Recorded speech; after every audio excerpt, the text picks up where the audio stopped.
প্রতিনিয়তই না বুঝে হ্যাকারদের ফাঁদে পা দেয় অনেকেই।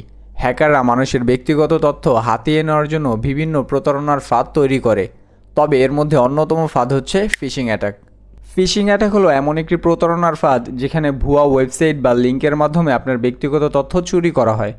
যেমন হ্যাকাররা বিভিন্ন bank, Facebook, Instagram, WhatsApp, Gmail অথবা কোনো সংস্থার লগইন পেজের মতো একটি নকল ওয়েবসাইট তৈরি করে এবং এসব ওয়েবসাইটের লিঙ্ক ভিকটিমকে পাঠানো হয়। অনেক সময় লোভনীয় অফার দিয়ে বিভিন্ন নামিদামি সংস্থার নাম করে আপনাকে এসব ওয়েবসাইটের লিঙ্ক পাঠানো হয়। সাধারণত এসব ওয়েবসাইট দেখতে একেবারে আসল ওয়েবসাইটের মতো, তবে খুব ভালোভাবে দেখলে আসল আর নকল চিনতে পারবেন।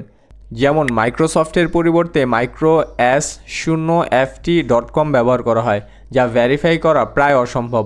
আবার বিকাশ.com-এর ক্ষেত্রে বিকাশ1.com ইউজ করা হয়। স্ক্রিনের এই ডোমেনগুলো স্ক্যাম ওয়েবসাইটের এক্সাম্পল।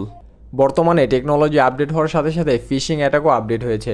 বর্তমানে অ্যাডভান্স সব ফিশিং অ্যাটাক যেমন email phishing, SMS phishing, voice cloning phishing, QR code ফিশিংয়ের মতো আবির্ভাব দেখা যাচ্ছে। চলো জেনে নেওয়া যাক এসব ফিশিং অ্যাটাক থেকে কীভাবে নিজেকে সুরক্ষা করা যায়।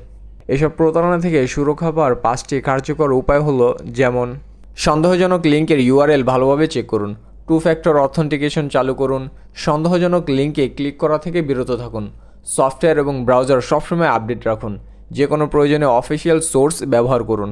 মানুষ হিসেবে এই সকল বিষয় মনে রাখা আমাদের পক্ষে প্রায় অসম্ভব। এই সকল অ্যাটাক থেকে বাঁচতে মোবিআর্মার অ্যাপ্লিকেশনটি ব্যবহার করুন, যা আপনাকে phishing attack, QR code phishing, malware, security risk থেকে আপনাকে সুরক্ষা দিবে। এমন গুরুত্বপূর্ণ ভিডিও পেতে সাবস্ক্রাইব করুন।